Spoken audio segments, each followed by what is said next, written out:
Good morning, good afternoon, good evening. Welcome to the Lapdown Podcast. My name's Alex. Sitting over there with his arms out, just because he knows we're on camera now, is Dan Jads. If you're listening to the audio version of this podcast, get yourself over to YouTube, get yourself on the video, and enjoy a little bit of Dan Jads muscle. Dan, how are me, my friend? I'm about as well as my muscles, mate. There aren't many of them.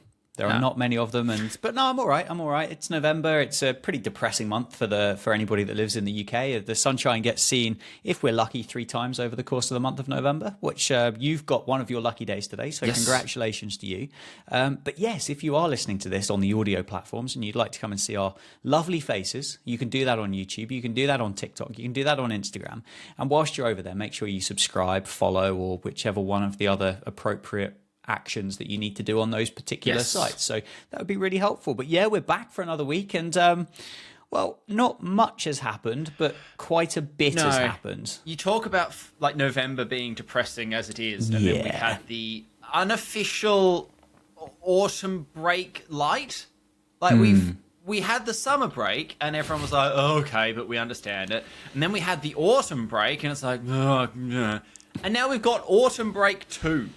Where for some reason we're having a triple, some weeks off, and then, we'll just triple it again, shall we? Why not? But, so yeah, we've got not a huge amount of racing. And then yesterday, we're recording this on Thursday, and yesterday, all the news in the world decided to come out all at once. And the WhatsApp between me and Dan was just constant, hey, and this has happened now. And also, here's a bit of news, and here's a bit of news. Have you seen this? So, yeah, we've got some stuff to go through.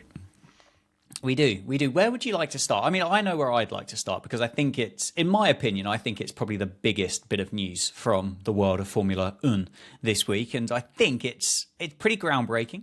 I don't know what the longevity is about it. And I don't necessarily know how the world particularly feels about it either. But we have got news that to celebrate the 75th anniversary of Formula 1, every single team is going to be stiff-armed and forced to the O2 Arena in London to showcase, announce, unveil. Reveal. That's the word I'm looking for. Their new car for 2025, and it's on the 18th of February. What was your initial thoughts? What did you think when you saw that? Yeah, I don't know how I feel about a combined F1 car launch. I get the idea, and I sort of understand the thinking, and then I worry it might be a bit wank, to be honest. That's sort of where I got to with it. I think it might tighten them up a little bit. It will stop us having 90-minute car launch events where we listen to Danica Patrick for 87 minutes, and then they go, oh, by the way, the Ferrari's still red at the end. So it's good in a way that maybe the runtime will be a little bit quicker. I think it's a 2-hour event to get through 10 cars. So they'll have 15 minutes each then with like a 5-minute give or take. Stage dismantle type thing. Because they're not revealing cars, are they? It's just the paint. So I sort of get it. I just think it might be a bit awkward, to be honest. Yeah. But let's talk. Come on then. Let's talk F1 launch event. Dan Jad's opinion. He's Mr. Content. What do you think? I don't know. I really don't know. I kind of love the idea, the fact that it's been opened up to, relatively speaking, the public, and it is going to be a ticketed event. I think the O2 holds about 18,000 people. And obviously it won't be the whole way around because they'll have to have the stage and I would imagine a fairly long kind of wide walkway down the middle of the O2 to fit a Formula 1 car and What people. I want is like the Mexico podium. I want all of them just to be like Adele lifted out of the stage, spin once and then drop down again. But I think the tickets start about 58 quid, which, I mean, depending on who you're looking at, I mean, I don't think 58 quid's a huge amount of money to go to. It's a lot less than I expected. Yeah, and for a potential one-off event, for a moment in history in a sport that's kind of developing traction, like 58 quid a couple of times for Formula 1 isn't going to change anything. If they'd have turned around and said, okay, well, we can have 18,000 people in here and we're going to start tickets at £1,000, then I'm going to go, yeah, okay, so you're still just kind of gatekeeping this from the sponsor normal people, and it's going to be like, oh, this person, this TikToker that's got like 7 followers has got a VIP package because their agent knows somebody else that knows something else, and this, that, and the other. And you look at it and you go, I don't understand what any of this is there for. So, it's one of those things. Honestly, I've been sat here since it's come out, and I might even have missed the boat already, but I've been debating whether even trying to get a ticket for 58 quid. Yeah. Because I don't know whether I do want to spend £58 on it, or whether I can just watch it on Sky Sports at home in the comfort of my own home without having to faff around getting in and out of the O2, and just see it anyway. Yeah. So I don't know. What was your thoughts? I'm not going to go. No, but in the same, not that there was ever really a risk of that. But in the same way, weirdly, that I don't actually have a huge amount of interest in going to an F1 weekend to actually go and see that live, which I understand is a slightly hot take as an F1, quite a heavy F1 fan. I don't really want to go and see it live because I think it's a better sport televised because it's happening over however many acres of land that I can either go and sit on turn 3 and then every 45 seconds I can see the cars going around, but I'm spending most of the time looking at the big screen that's showing me what's going on the other side of the You're stadium. just sat in the pissing rain on an airfield in Northampton in the freezing cold in July watching it on TV anyway. To occasionally, almost without context, meow, meow, meow. It's like, okay, I understand there's other senses at play, and I'm sure it is a very good day out. But I think if I actually want to watch, it's not like going and watching a football match or cricket game or anything like that, where you actually see it all unfolding in front of you. Yeah. And I wonder whether this F1 launch thing might be relatively similar. That okay, it's a relatively cool thing for those people to be in the room. But if you're in block ZZ, in seat 48, how well aren't suitable for those with vertigo? Yes, and those are the only ones that'll be £58 as well. Oh, it's definitely a starting from. Yeah. But if you're in those, how well are you actually going to be able to see the cars, which are the whole point of why you're there anyway? That I think actually it's quite a cool idea for an event, but I need my man with his roaming Steadicam camera to get balls deep in the side pod of a McLaren and watch it on the big screen at the back of the O2 otherwise anyway. I'm sitting in the O2 watching it on the telly, even though it's happening down there, because otherwise I can't see it. And there's a very small man down there in an orange race suit that looks like Lando Norris.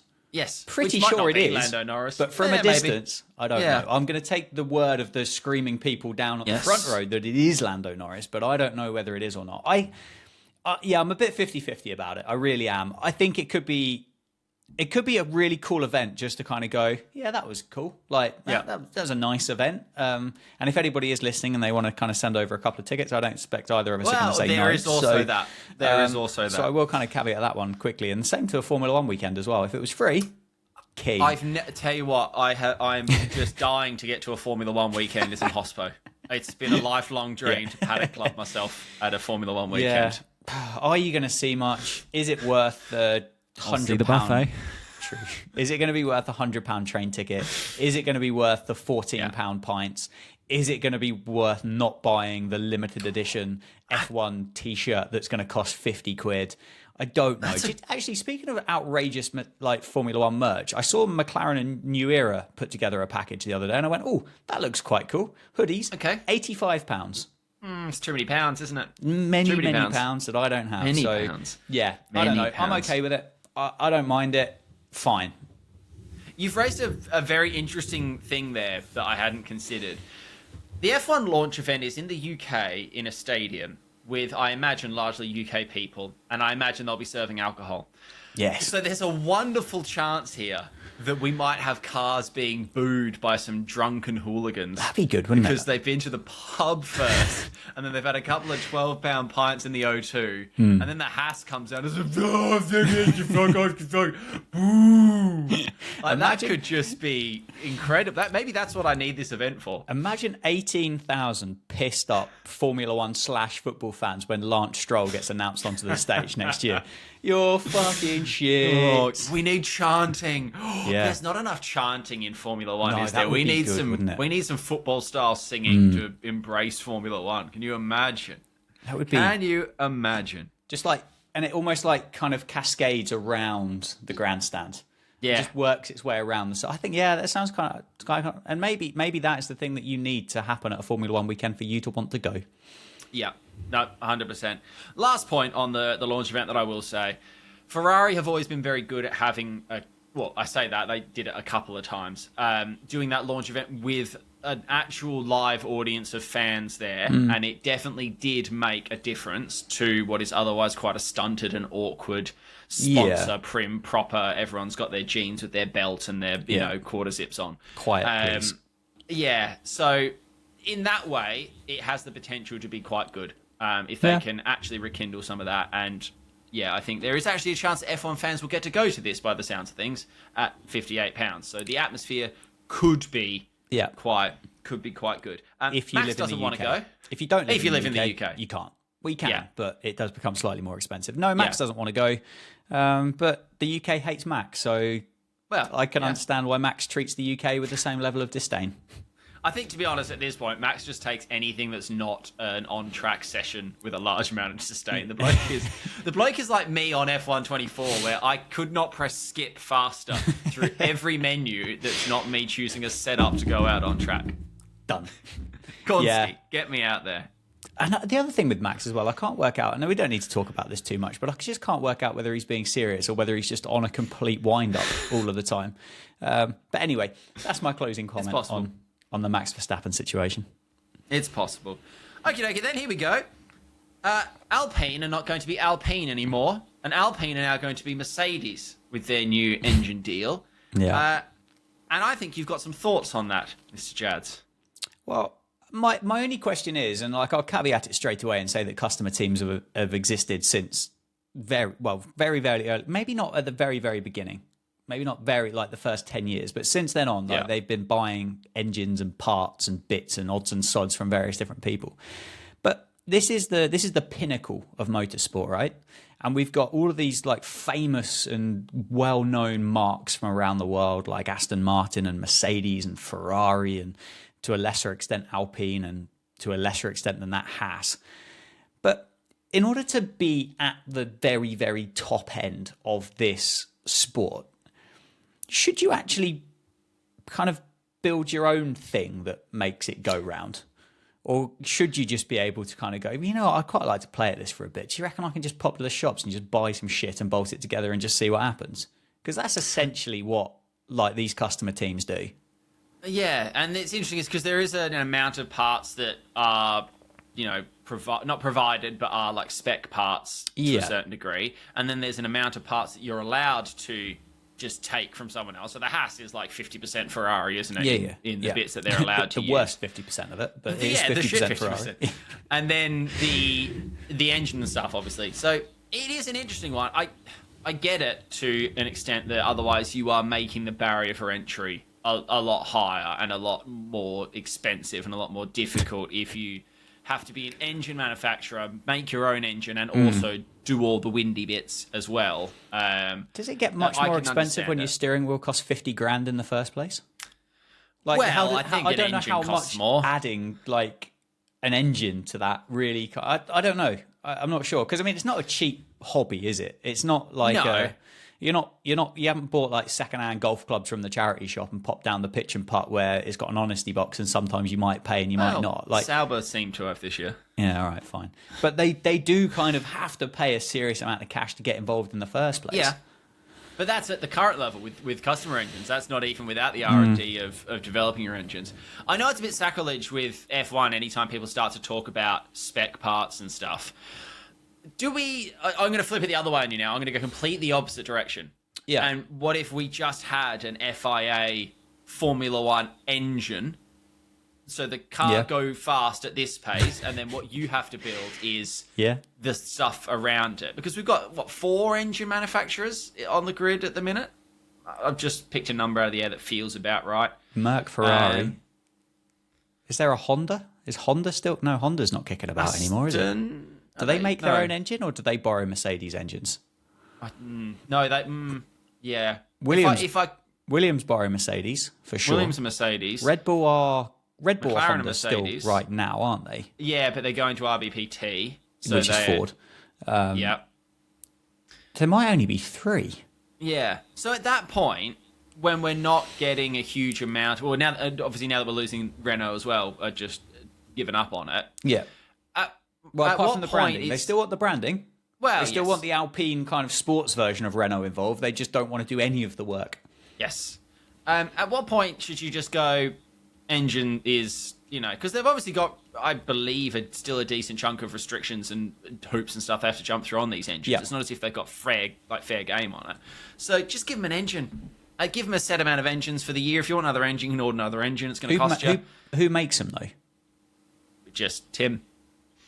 Because you're not going to have a Mercedes engine plugged in the back of a Ferrari, are you? Because Mercedes won the contract with the FIA. Tim, the engine guy, can make them. Tim's F1 engines. Yes. From Western Supermare in some old kind of industrial estate somewhere. This is where my plan very quickly falls down, because you would need it to be someone like a Honda that isn't actually allegedly impartial. But it then also has the potential to get sort of, there's backdoor dealings and there's relationships going in everywhere. So the idea doesn't work, but there's my idea. Yeah. Do you think, I might be answering my own question here, but what incentive have Mercedes got from not giving, but obviously selling a package of engines over to Alpine? Is it money? No, I get that, but that money doesn't. But because of the cost cap, if you sell your engines for £20 million or whatever to Alpine, that £20 million doesn't then get reinvested back in the Mercedes Formula One car, because you can't, because you've got a cost cap. Unless the cost cap works to a point that it's flexible in the sense that the more you sell, then the more you can bring in, because you're only selling products that you've developed in your own cost cap, which I dare say probably isn't the case, but logically in my head would work really well. Or is it as simple as, well, we'll send this stuff and then we will learn more about our stuff, because you will have to share that data with us, and we will then develop a better product for us whilst you still have this second-rate one? I might be wrong, and I'm going to very quickly try and Google at the same time. I don't think that Mercedes powertrains are related directly to so it's a separate Mercedes organisation. F1. Right. Yeah, so Mercedes AMG high-performance powertrains are a Formula One engine manufacturer owned by Mercedes-Benz. So what I think you get is the Mercedes AMG Formula One team, who are bound by the cost cap. And I am sure, obviously, there are wider feelers of the cost cap going on as well. But they have their bank account. And then I assume Mercedes AMG High Performance Powertrains, it's the MAMGHPP. Get that on a T-shirt. Get it on a T-shirt. It's not fitting on a hat. They've got their own bank account as well, and they would like money. And obviously they have staff and development and stuff that they need to pay. So that's probably how they become more profitable, is by selling those engines. And then ultimately, at the end of the day, it's, Michael Beans that is wanting all this money, and it does eventually line the coffers and the pockets of the Mercedes-Benz organisation. Yeah. So I guess that's what it is. That no, it probably doesn't directly help their F1 on-track unit, but it probably does. It's making money for everything. What I will say as well, I love the fact that Martin Brundle refuses to accept that the team is not called Mercedes-Benz, because everyone else calls them Mercedes except Martin Brundle, who cannot help himself but throw Benz on the end of it, even though not involved, not the team name, not actually, I don't think officially who they are, but he insists on the hyphen.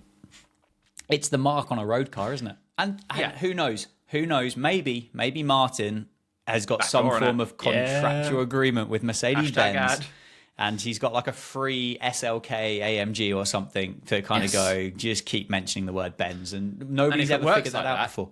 Mercedes-Benz, Mercedes-Benz, Mercedes-Benz. Yeah. Mercedes-Benz A-Class, can't afford to buy the petrol to put in it, but thank you very much, Mercedes-Benz. We'll get an electric one then, it's fine. They've got an electric, don't they? Yeah, true, but I mean, you wouldn't be able to get very far. So, no. Speaking of not getting very far, we do have some tracks that are on their way out, or at least their contracts are expiring at risk. At the end of 2025, aren't they? So we've got one more edition of a handful of tracks. But the good news is, for me anyway, and probably me and 7 other people in the world of Formula One, is that Monaco's been extended, which is great news, because everybody hates Monaco but me. Yes. This is going to wind some people up when I put this on the internet. I don't like Monaco. I get it, I understand it, but it's, 2.5 hours of my Sunday afternoon that is probably not, unless there's extenuating circumstances, going to be wonderfully well spent. Imagine hospitality at Monaco, though. Oh, hello. Mercedes-Benz, Mercedes-Benz, Mercedes-Benz, Monaco, Monaco, Monaco. You like fly out on an EasyJet from Gatwick to Nice on like the cheapest tickets available, and then like kick around in hospo in Monaco for a weekend. Thank you. Yeah. I get it. I understand it. And I understand why you like it. And I don't hold a grudge against anyone that likes it. And I think it is very cool seeing them fly around. And of the street tracks, it's one of the better street tracks because at least you can see it is wild as a street track. In the same way Baku is in a sense as well, that you really get the sense on there that they have essentially just drop the cars off the street and gone for it. I know they put barriers up and all the rest of it, but it feels less constructed than Singapore. I mean, the fact it's dark doesn't help, but you don't really have any sense of where you are. It could be in a warehouse for all you know. And when we go to Madrid, it's going to feel like they're, in an industrial park. And those roads are like 6 lanes wide as well. Yeah. Monaco genuinely feels like it's a daft idea that this would be funny. And the hairpin shot and all the rest of it. There are tracks that I would rather watch a race at. I don't begrudge Monaco being on the calendar. I get why it's there. There's other races that I would bin long before Monaco. But yeah, I get five of them being on the chopping block for the end of next year by the sounds of it. Yes. So we've got 6 tracks that are at risk of falling out in Q1 for 2026. They're in the drop zone, which Crofty likes to say a lot. So which of these tracks would you be happy to lose from Formula One? I'm on it. China, Monza, Spa, Zandvoort, Imola, Mexico. Gone. Ooh, so to recap on that was China and Mexico are in strife? Yeah, done. See, I don't mind China, because China's got that last corner where everyone sends it wide in quality. It's got the really cool Mickey Mouse ear, with a I think it's one of those infection. circuits for me that we didn't have it for 3 years during COVID, and I didn't miss it.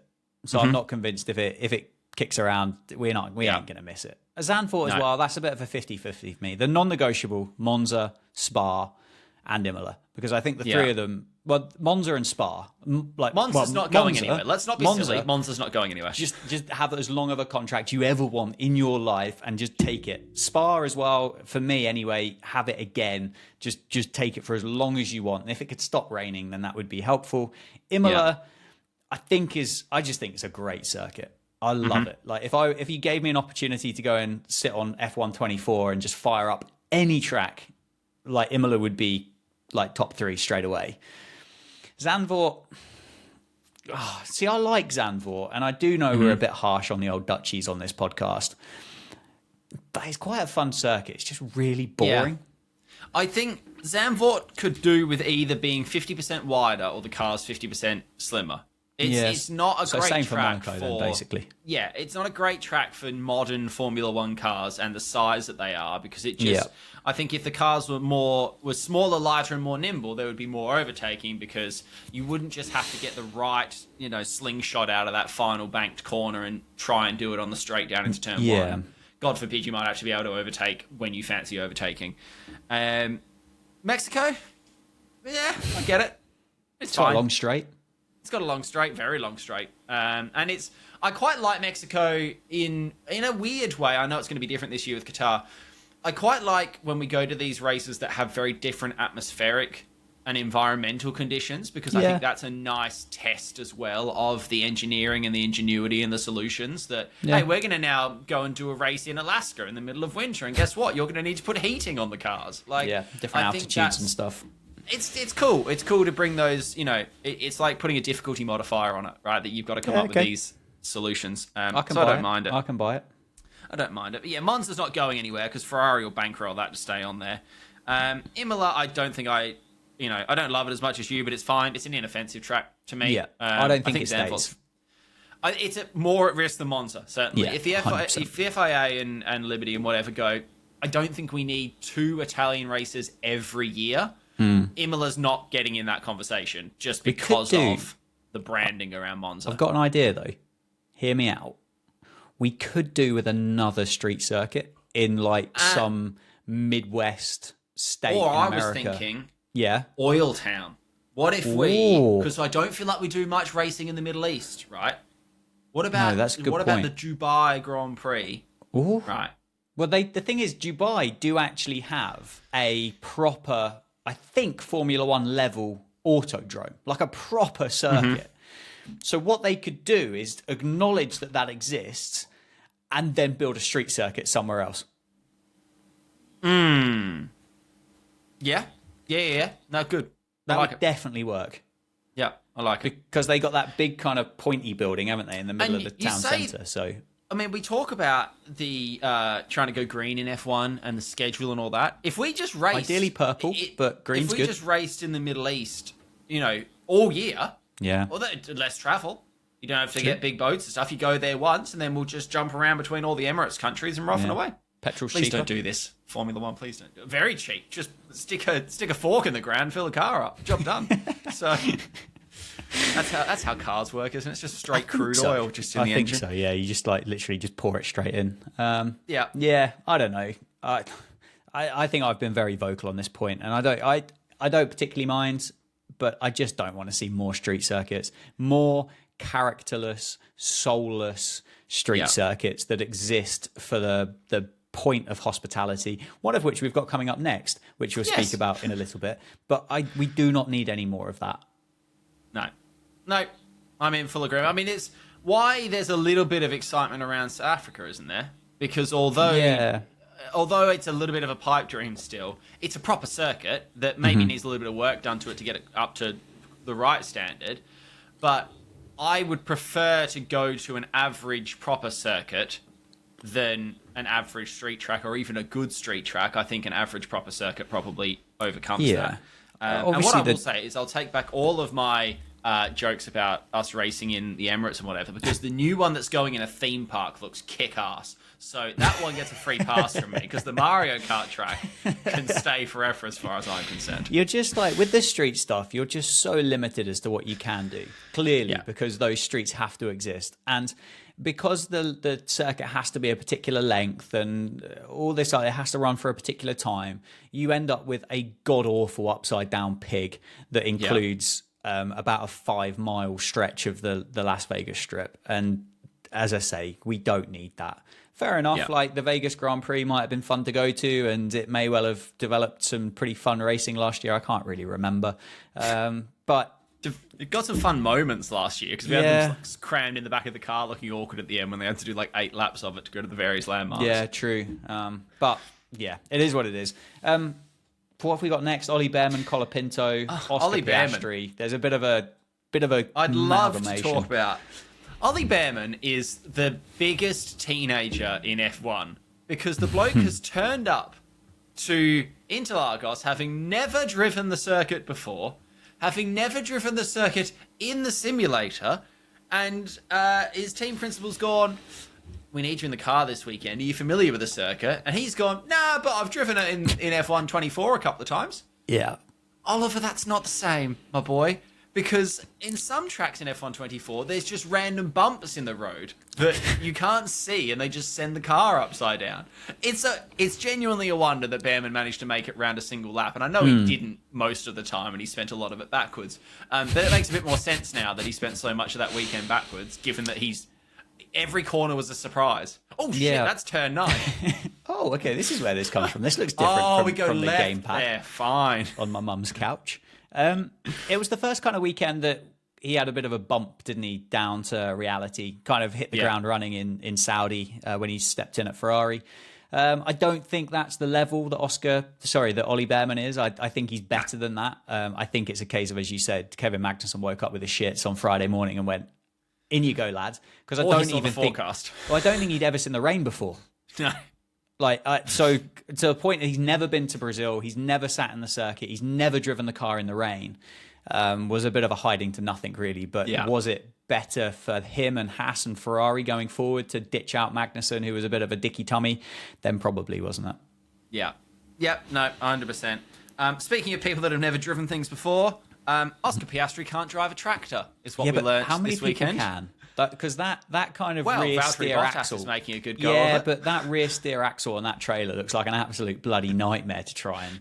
I would imagine reversing a trailer is hard enough, but to have another kind of axle turning point there that makes it go the other way that it should do is, no. I mean, he gets It's a good go, refreshing, to be though. fair. Oh, yeah, and it's refreshing to see these Formula One drivers, fail at something fail at something normal, because then you've got, fat balding Jeremy Clarkson stood there who can now reverse that trailer with his eyes closed, and it's just so refreshing that, like, score one for the dad bods, right? Yeah, like, good for Oscar, Jezza. you can have your lovely relationship with your stunning girlfriend and your abs and your money and your Formula One racing and your Rolexes and all that other wank.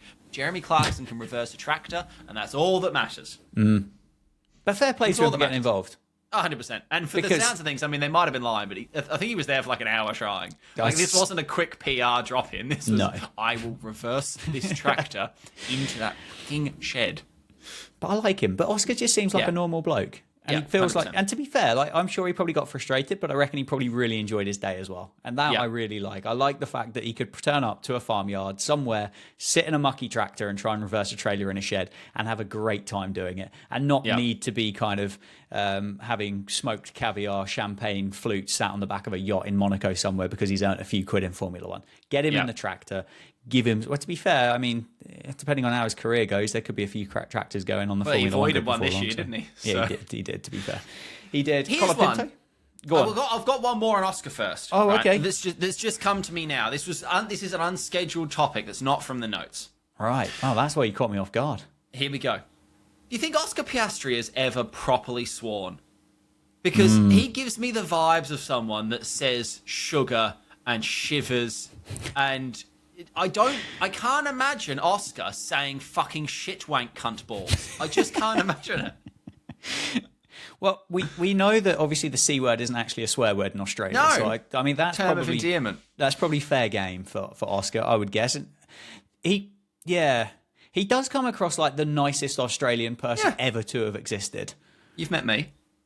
I stand by what I just said. And I agree with you. Like, I feel like he would get out of the car having had a terrible day and just go, oh, fiddlesticks. Well, it wasn't to be today, was it, chaps? Sugar Christmas. Sugar my hearties, and then just clears off. Like, I don't necessarily see him, which is why it makes it, again, a bit weirder why they didn't just bully him a bit more in Hungary. Because I just don't think he's likely to get out of the car and go, oh, you absolute fucking wanker, Zach Brown. How fucking dare you get me to move out of the way? He'd probably just sort of gone, oh, fiddly ho, let's go on to the next one. And is he Irish? Maybe. I mean, there's a lot of people. That's just my random thought. That's just my random thought that just came to me then. It's a good there one. You go. Well, it took up a couple of minutes of the podcast as well, so good on you. There you go. Franco Colapinto, people are trying to throw money at. Apparently, if you believe the rumours, you've got Red Bull and Alpine just going, we want the money, take the driver, make money, please. Yeah. Got that backwards. Yeah. It's an interesting situation, isn't it, that Williams have put themselves in? Yes. I don't see what incentive. I don't even see what kind of package Alpine would be able to put together that would entice Williams to let him go for a permanent basis. Like they're hardly like the rich dogs of the grid, are they? No. They're not exactly running away miles. And to be fair, if they let Colapinto go to Alpine, but bearing in mind they've got a set driver lineup for next year anyway. So you can't just bin doing off now. The bloke has just like got his dream of getting his F1 contract. Seems like a lovely bloke, is Australian. You can't then go, Jack, sorry. I have a feeling he might swear at you as well. Oh, he's swearing. Jack Dewar's swearing. Like, Colapinto also, as much as we love him, and he is the official driver of the Lapdown podcast, he's not podiuming a Williams. No. He's done fine jumping in. He's probably performed above expectation, and he has done some wonderful things.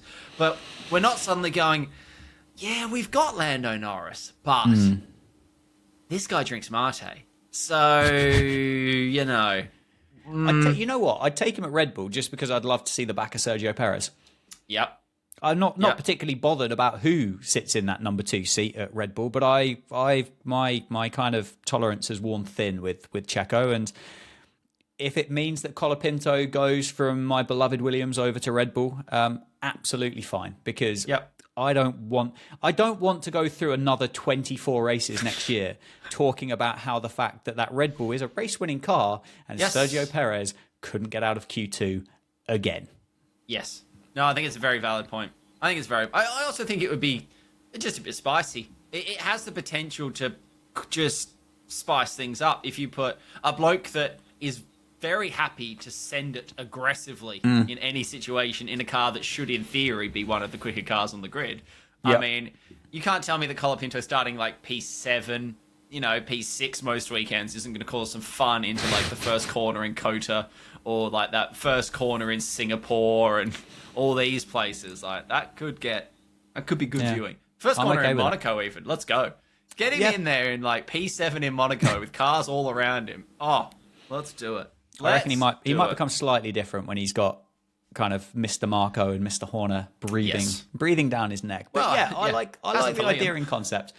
Finally, and nobody's spoken about it, but we do have a Las Vegas Grand Prix next weekend. I'm old enough to remember that this was going to be the hottest ticket in town. And this was the big showpiece event, and we were building up for a year in advance. And I don't think I've seen anything really. No, has anyone noticed that it's Vegas next weekend? I don't think anyone's done a livery. I haven't seen anything really from the F1 official thing to say that the Sphere is going to look like a Pirelli intermediate tyre for lap 7 of the Grand Prix or anything. It's genuinely been a tyre this week. Funny you say that. It's been a tyre this week as some promo. Brilliant. But it doesn't look properly like a Pirelli. It looks a little bit odd. It's not the best Sphere thing we've seen. When they had the smiley in the helmet was a lot cooler. Yeah. The Vegas Grand Prix this year just seems a little bit low-key. We are still a way out, we'll say that. We've got another week to build up, so they might just be pacing themselves a little bit. But it did feel like last year we were hearing about the Vegas Grand Prix from, like, July. And now we're, 9 days out from cars being on track, and we're not really talking about it. Because there was all that kind of social media footage about them going around, like, painting up the glass walkways above the strip so you couldn't see what was going on, and that the Bellagio fountain had been covered by a grandstand. And it's almost like even the people that don't like the Las Vegas Grand Prix don't seem to care about it this year. So I don't really know unless they've just all had like cease and desist orders put on their social media accounts, and therefore none of that kind of comes about. But I remember watching YouTube videos from...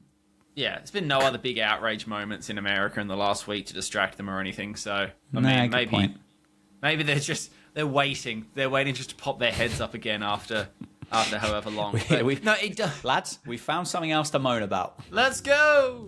It does seem weird though. The difference from last year, and I know it's a little bit of new toy syndrome as well. That we've taken it out of the wrapper now, and it's a little bit different maybe. And maybe some of those people that did complain last year realize that actually, you live in Vegas, not being funny, but you live in Vegas. You're going to have these kind of situations where these things comes up because you've chosen to live on stage, basically. But yeah, for sure. Yeah, I think there is an element that it's the second year of it, and people have maybe realized it wasn't as bad as they thought it was going to be across the board. The on-track racing wasn't as bad as everyone thought that track was going to be. It's not the best track, but it was There's fine. Only so much that can go wrong, mate. There's like 4 straights and 4 corners.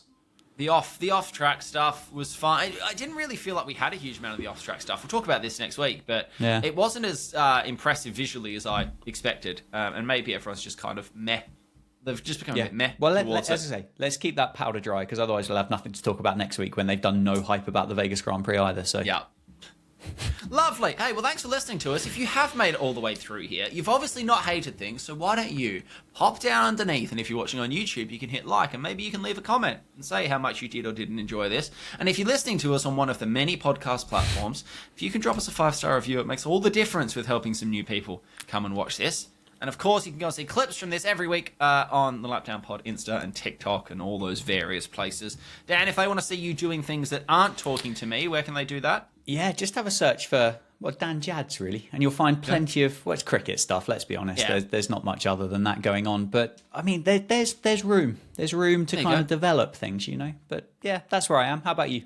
Lovely. You can come watch me play games. Hey, look, it's Alex on Twitch, although I won't be doing that shortly when I go to Australia, so you'll have to put up with my ramblings on the internet elsewhere. But yeah, until next week, we've got some Vegas chat to do next week as we build up to things, and who knows what drama we'll see before then. But thank you for listening, and we'll see you all next week.